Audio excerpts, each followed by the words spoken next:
Welcome to the All Things Circular podcast, your gateway to the circular economy. Hosted by industry experts Victoria Darcy and Rich Bolger. Every episode is proof that circularity isn't just good for the planet. It's a smart business decision. Our mission is simple: to empower, to inform, and to show you how to make the circular economy work for you. Hello, everybody. This is Peter Evans with All Things Circular.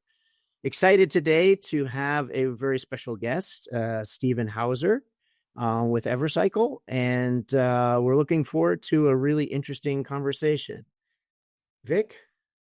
Hi, everybody. I am co-hosting today's episode with Peter. Stephen, really excited to dig into what Evercycle is. Why don't you tell our listeners a little bit about you and a little bit about the business? Well, first of all, pleasure to be here. Thank you for having me. This is my maiden voyage on a podcast, so hopefully it goes well. So thank you for having me. And, it's been great, being able to, meet everybody at these industry shows and everything. And Peter, I've had the pleasure of, meeting with you a couple of times, and Rich and Vic. So it's a thrill to be here and be able to talk about a little bit about what we do and how we can help the industry and how the industry has really changed and how we've kind of helped evolve with it, and excited to share some of that. So I'm Stephen Howser. I'm the VP of Strategic Partnerships for Evercycle. We're about a 3.5-year-old company. And our main thing is to help bridge the gap between ITADs and enterprise, be it a small to medium business, a school district, or a Fortune 50 company, with their ITAD, ITAM, and VAR partners. So everything even down to expense management. We started this company to help basically automate, create transparency, and help ITAD scale and help enterprise utilize and better utilize their ITAD partners to know where their stuff is, get the highest value for it, and create a nice, transparent, single dashboard for everything in their device ecosystem. Interesting. So you mentioned automation. Can you explain a little bit about kind of what companies are typically doing, and then what is the automation solution that you bring to the table that can help improve the efficiency and reduce errors, etc.? Sure. And I think the definition, it's for automation, it's the process of a machine or a device or a system to automate or to operate automatically. Automatically is pretty tough in our industry because there's so many moving parts. Mm-hmm. And I think where Evercycle comes in is the fact that we all have our spreadsheets, we all have our existing technology, we all have our processes. A lot of them have Band-Aids and a lot of them are very, very well perfected. And where Evercycle comes in is no matter how robust or how primitive your processes are today, we can help enhance them, create new processes, and eliminate the waste and the manual processes, which are so expensive. You have great people doing things like updating spreadsheets for Monday meetings, and there's 4 people in a room all working on their spreadsheet to put it on one spreadsheet to present it to leadership on Monday. That is crazy. We consider that real time. We consider that automation. And where we try to help is taking your existing technology, the data points that are important to your clients and your employees and your leadership in the ITAD space, and have that in a single place. And so what are you exactly tracking? Is this like laptops, phones, routers? What is it? All of the above? What are the typical items that are being tracked and automated? Primarily mobile devices, so that's laptop, tablets, cell phones. We do have anything that has a service tag or an asset tag, we are tracking for our clients.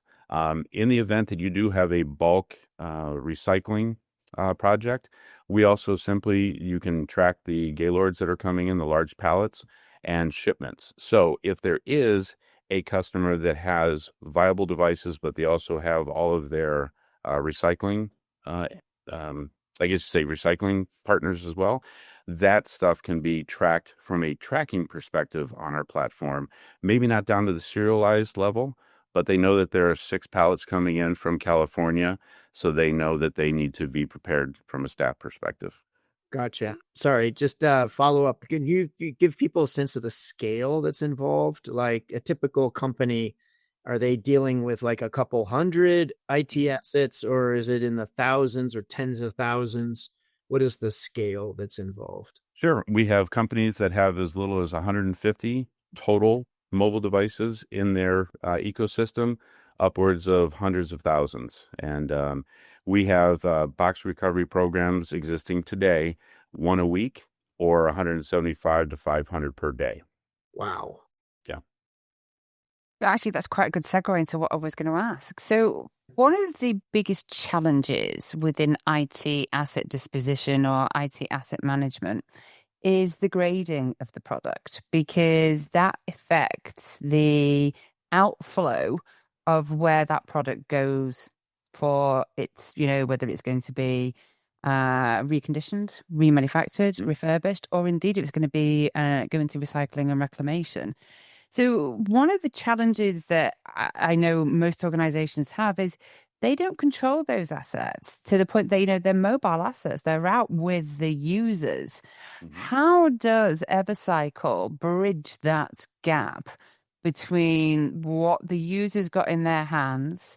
How does it then get some sort of grade on it to build that route that particular device needs to go on? And then how does it complete its journey? Because where I see some questions, I suppose, from users is, well, how do they know that phone works? How do they know that it can go and it's going to follow an optimum path versus, a recycler getting a Gaylord for the perfectly functional handsets, or conversely, a remanufacturer getting a load of defunct stuff. So how do you approach that? Well, and that's a large question. So what I'll do is I'll try to break that down a little bit. Number one is, where's my stuff? The first thing that companies need to understand is, where are all of my very, very, very valuable devices? And we did some research, and there are, on average, 6 company devices sitting in your drawer today that companies have just left. One reason is they didn't know where it was, or it was too expensive to go ahead and recover that device and then start an entire division of the company to resell all of these other devices. Easier just to leave it out there. It doesn't have data on it. It's no big deal. We'll just remote wipe it. That's not the solution. So number one is knowing where are all of my devices. Number two is, there's a lot of technology that companies are currently using. There's device management platforms that are amazing. They can geolocate, they can tell you where the device is, they can tell you the history.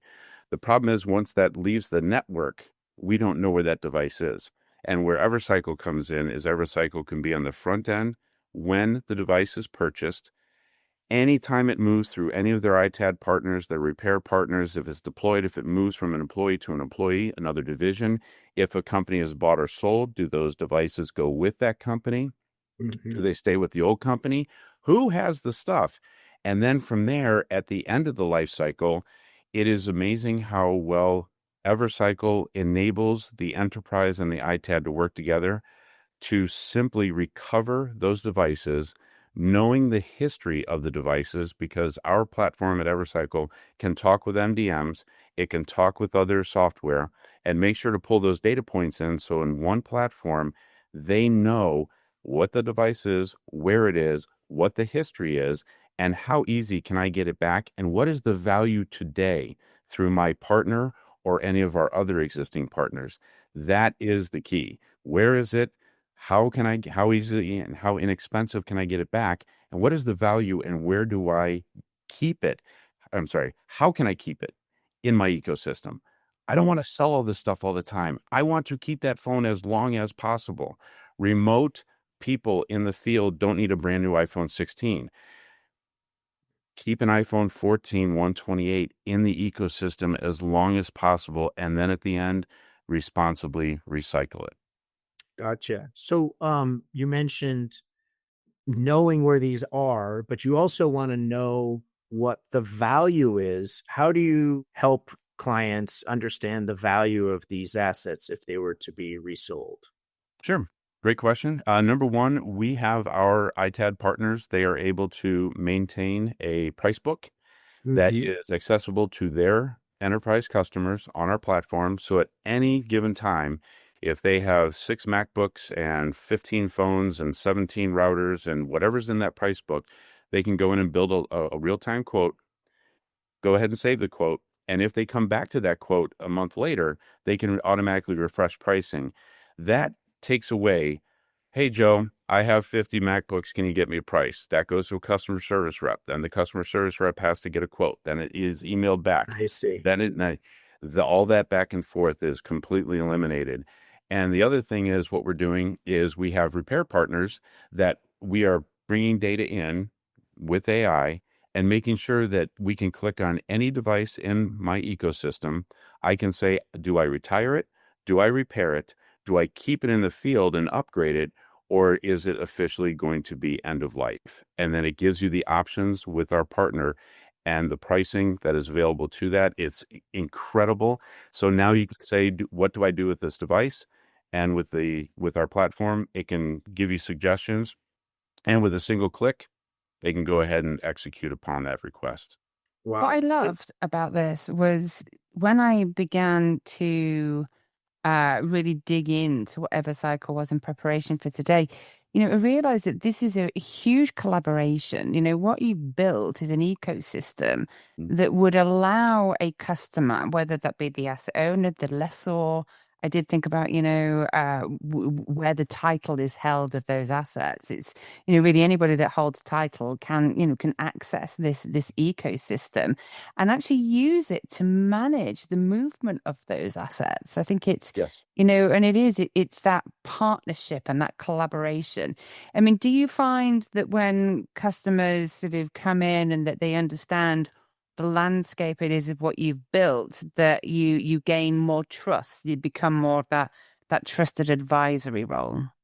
Very much so. And I think that's the biggest problem we have right now is people don't fully understand the capabilities of Evercycle. It is an overwhelming out-of-the-box experience for an ITAD or an enterprise. The amount of things in technology that has been built into a single platform, and myself and our couple of our partners, we all came from ITAD. We've run around the warehouse going, oh my gosh, I gotta, where's all this stuff? We're trying to help people eliminate that and truly get a grasp on how can I provide the most value back to my clients and not run around and try to find data. And I'm sorry, I was going to answer your question. I forgot what you just asked. Trusted advisor. Trusted advisor. Yeah. Yes. We enable our ITAD partners to provide all the information for them to become the trusted advisor. Our platform, and again, Evercycle is a software as a service platform. So we are not an ITAD. We don't purchase, we don't sell, we don't hold devices. Our platform is utilized to simply enable that bridge for automation. And so we enable the data to be on our platform for our ITAD partners and enterprise to have that full transparency. Gotcha. Can you describe a little bit about the onboarding process? Like, how do you help a client understand the full capabilities, and what do you do to make sure they're fully utilizing your platform to its full effect? Sure. I don't think we have a single client yet that is using it to the full effect, which is really great. So we've kind of outkicked our coverage with our clients so far, which usually you're scrambling to build as they ask for it. The biggest thing that has to be done up front is understanding how they are looking to use the next bit of technology they're looking to invest in. We may or may not be that technology, but when we engage with a client, we walk through all the pitfalls. We walk through all the Band-Aids that are, in those organizations. Sometimes we get some pretty good answers. Others, they just say, oh, everything's fine. Don't worry about it. It's not. And that's where we just have an open conversation. Where are you? Where do you want to be? How do you want to scale? And how are you currently set up to do that? Once we can understand that, then we can dig in and say, well, we have this piece of Evercycle and this piece of Evercycle that can help this. Then we can start looking at, if you'd like to scale and start offering these services, you can bite off this piece of Evercycle. So it's an ever-changing opportunity for an Evercycle platform user to utilize different bits and pieces of the robust platform for different clients and internally at the ITAD program. Gotcha. Yeah, I like the modular aspect of it. Because it's not one man or one size fits all, and these industries aren't, and there are different skills. But I have a question for you. So, from a customer perspective, that outside of the solution, what's the biggest risk for a customer in terms of asset management and in terms of ITAD? Where do you see their heart rates increase when they talk about certain topics? What is that pressure point for them that this solution can help resolve? Data. Not only is my data correct, when we onboard, getting back to the onboard question, one of the biggest things that we assist with is cleaning up the data to get it into our platform. It is in 7, 8, 10, 12, 15 different platforms, and this one may have the correct address. This one may have the correct spelling of the employee's name. It is crazy because of the fact that companies grow so fast, and they just keep sending new stuff out. In fact, we had a client that I found out about 6 weeks ago when a employee needed a new adapter, an entire laptop kit went out. My Lord. We also have clients that have, we're working on recovery programs right now, getting thousands of devices that have been left out there for the last 6 months. But data is the number one thing and the number one trigger point and the number one value that we can bring as Evercycle, because data is in all these different places. It can reside on one platform. And when the data changes on our platform, it can notify their platform, and vice versa. If something moves in an MDM or it moves on a ticketing system, it is transmitted to us via API, and the systems talk back and forth. So we're updating their systems, they're updating our system. So no matter what system they go into, that data should match. And match is a scary word because match doesn't necessarily match. And that's where we really help in getting data. Data is so valuable, but if it's incorrect and you send 40% of your boxes to old addresses to recover $1,500 laptops, you've now increased your expense on a recovery by 30 to 35%. Have you seen that? Have you seen people send valuable assets to an old address? Yes, even new hires, which is really bad when you send a brand new computer and the person lives in unit G and not unit H because the data from the new hire was incorrect. We solve for that before a box goes out, before a label is printed. We verify that through our automation. So when whether it's 1 or 10,000 requests comes in on our platform, every single one of those is verified. Do you have this asset? Do you reside at this address? Is this your personal and your work email, personal and work phone? Yes. Once that is verified, then the box is deployed from our platform, but not until then. So in a way, what you've built is a decision tool. We talk about automation, we talk about data, we talk about this and that and the other, but ultimately it's about making better decisions. Absolutely. But when you have 12 people all trying to manage the same program, but HR has their vision, IT has their vision, finance has their vision, guess what? If there is a process that we can also help enhance, that when a ticket comes into our platform from Jira or wherever your ticketing system or manually comes in, it's been fully vetted, and there is now a process that HR will say, we need a new hire kit. Finance will say, check. They will be getting a monitor, a laptop, a phone. That's done.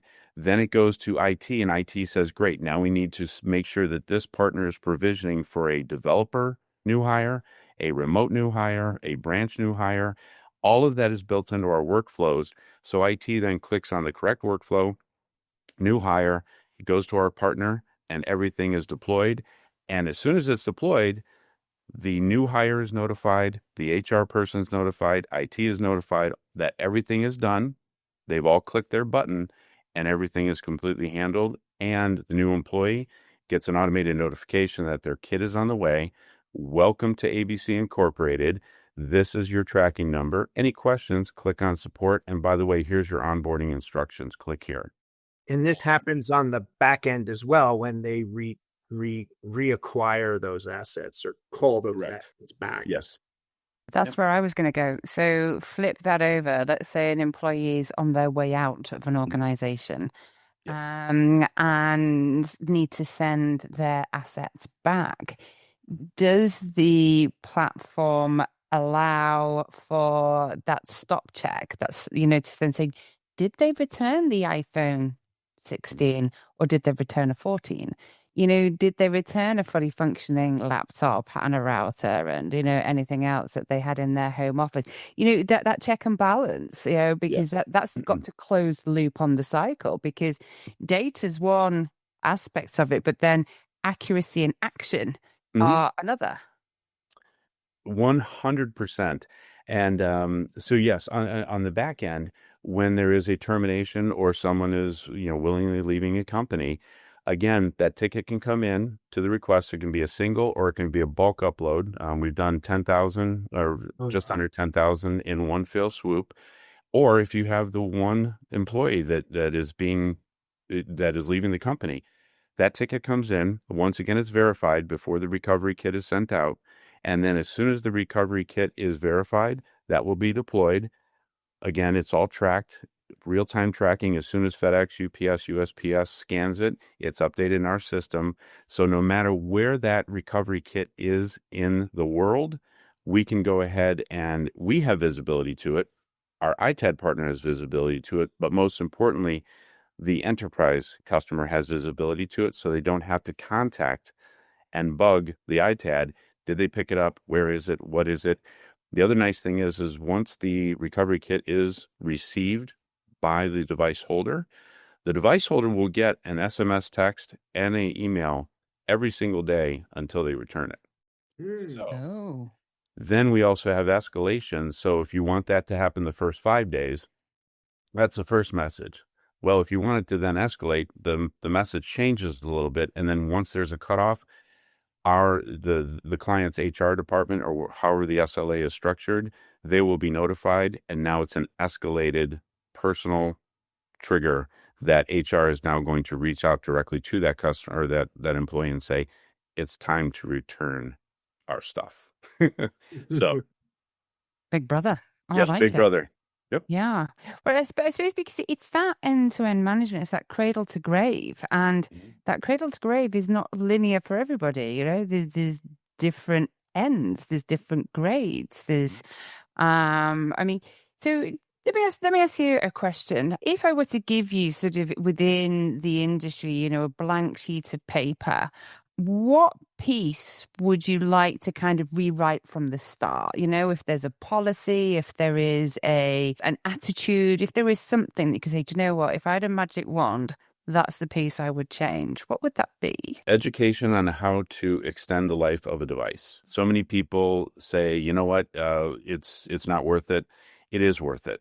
And one of my largest frustrations and one of our drives every single day is to see how long we can help others extend the life of a device. And that's our main goal. Number one is where is it? Number two is what is it worth? But number three is do the right thing with that device. Don't go buy a new one. Please try to keep it in that ecosystem. Even if it sits on a shelf for a month before it's redeployed to someone else, triage it, find the value, fix it up, invest where it should be. If it's beyond economic repair, then find the best recycling solution for it. But please try to keep those devices in the life cycle and your ecosystem as long as possible. It may not be shiny, but if it functions and you didn't have to spend $1,800 and get that ESG hit and, take more minerals out of the earth, and things aren't, things take time to be made. Things take time. And it's just, that's a whole nother conversation on the ESG and the carbon footprint and double counting devices for your credits. Whole nother conversation. But I think extend, track and extend is what I live by. So does your platform enable repair tracking? Yes. How does that work on the platform? Sure. So mainly we started more as a reverse logistics, helping recover devices. Then we had this whole new thing, shelf as a service, leasing as a service, device as a service. And our clients were saying, can you help me store these, provision them, and on your platform, track all of that and get the devices to our customers? And then repair came in. Well, finding a good repair partner isn't easy in this industry. A lot of people dabble with it, but we've been lucky enough to partner with a few that are just cutting edge and they are so great to work with. And the nice thing is, when a repair ticket comes into our platform in that SLA and in that workflow, it will be they can print a label or request a box, and that will go directly to the repair partner. It can be also white labeled under that enterprise. It can be white labeled under the ITAD. And the great thing is, it's a single click to recover a device either from the asset level, the company level, or the employee level. So no matter where they think they might know where the device is, if Mary in Philadelphia needs a new laptop, IT goes in, clicks on Mary, clicks on the device. They can also select the type of device or the exact device that they want their partner to ship out. Then that triggers it. It's verified, goes out overnight, comes back, is repaired. And then depending on the SLA, beyond the economic repair value criteria, that can all be established. And then it's either put back in, it's sent back out, however that is established. Wow. That's pretty impressive, but it's interesting to see the evolution, right? You're adding different features as you realize that customers need that service, right? Yes. One thing we've learned coming, and I guess, spending the last 8 years in the ITAD, e-circularity, space, the number one thing is we want to be great at what we do. So many times, in ITAD, we become good at this, good at this, good at this, good at this. And when we work together, that's great. But when a company tries to do too many things and they want to be a repair partner, they want to be a deployment partner, they want a provision, they want a kit, they want to start manufacturing, they want to start going global. The thing is, we at Evercycle are focusing on being the best we can be on a device circularity platform, not an ERP, not an MDM. We're not a financial solution. We are a circularity platform, a device circularity platform, and we're sticking to it. And we're really good at it. But you see, that's so key because this industry is massive. Yeah. For those that have ever read any theory about the circular economy, it depends on which one you read, but there's the 9 R's or the 10 R's of circularity. Reuse is number 4. And it's before, refuse, rethink, redesign. Reuse is the highest point in the value chain of the circular economy when you are talking about multiple lifetime usage. Because Stephen, I loved what you were saying there, reuse, and redeploy, and you keep it in your grasp. Like you say, even if it is for a month to get it out. Because there's a couple of stats that I just wanted to throw out. That 75% of the embedded carbon for a device is actually in the creation of that device. It's in the mining for you mentioned the minerals, there's rare earth elements, hard metals, there's all sorts. So it's in the creation of that device, but also to your point on carbon credits, if you reuse something, you redeploy something, you can credit that back to your organization because it's going back in as a used product. It's going back in on its second life. So, I think there's some really critical facts there that businesses don't necessarily understand that they need to. And it's wonderful to have a platform that A, can do it and B, can educate people. So thank you for that. But we have a question for you, Stephen. So we ask all of our guests a question. It follows the same process. We know there were lots of myths in circular economy and sustainability. Lots of us that sit on this side of the fence come across them daily, if not hourly. And we like to gather different viewpoints from around the industry. So, Stephen, is there a myth? Is there something that you hear in the market that you think, hang on a minute, that's just not right? I would have to say, all the people that I speak with, they don't think that the technology exists, that the solution is not out there. that I need 17 different platforms to do the one thing. And the one thing is to understand where things are and what they are valued at and how can I keep them in my ecosystem. And I think the myth is that the technology is not there, but it is. And we are living proof of that at Evercycle because of the fact that we can help an ITAD or an enterprise, no matter where they are in their ecosystem and device lifecycle management world. And I think the other thing is that people truly have a grasp on their mobile devices. Most don't. And, it's one of those things where I ask these questions, how many spreadsheets are you using to manage your mobile device or your mobile devices in your company? How many platforms do you pull data from? And do you truly know the cost of recovering or deploying or repairing or retiring a device? We talk of cost of acquisition for a client, but that client also has thousands of devices, millions of dollars out there. And you know what? It's last on their list. Get them the new iPhone 16, just get it to them. And that's where it stops. And we're trying to shed light that there is technology out there that is out of the box that can be integrated or can be basically onboarded within weeks, not months and years, at a fraction of the cost of typical software that is in the market that people spend millions and millions and millions of dollars for and don't use.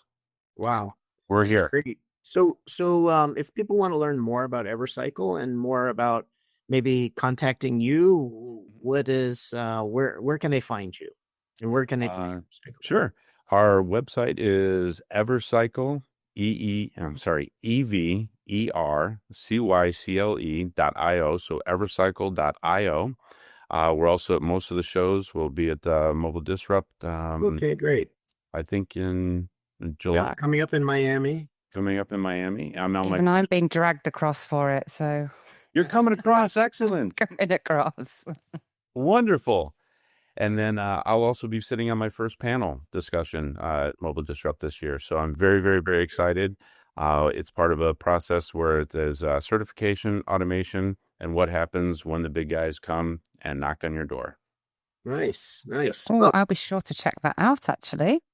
Yeah, it's been wonderful speaking with you today, and super interesting about how, like you just said, this doesn't need to be invented. These systems actually exist, and getting that word out that there is a solution, I think, is a really important one. So thanks for sharing all the detail you did today.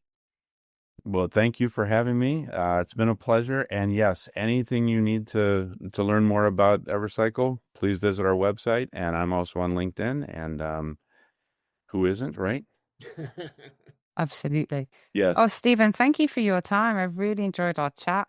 Looking forward to meeting you in person. We can have a cocktail. That sounds great. Oh, this has been wonderful. So thank you everybody for tuning in. Stephen, thank you for your time. Peter, as ever, this has been the latest episode of All Things Circular. Thanks for tuning in. Please head over to allthingscircular.com to learn more.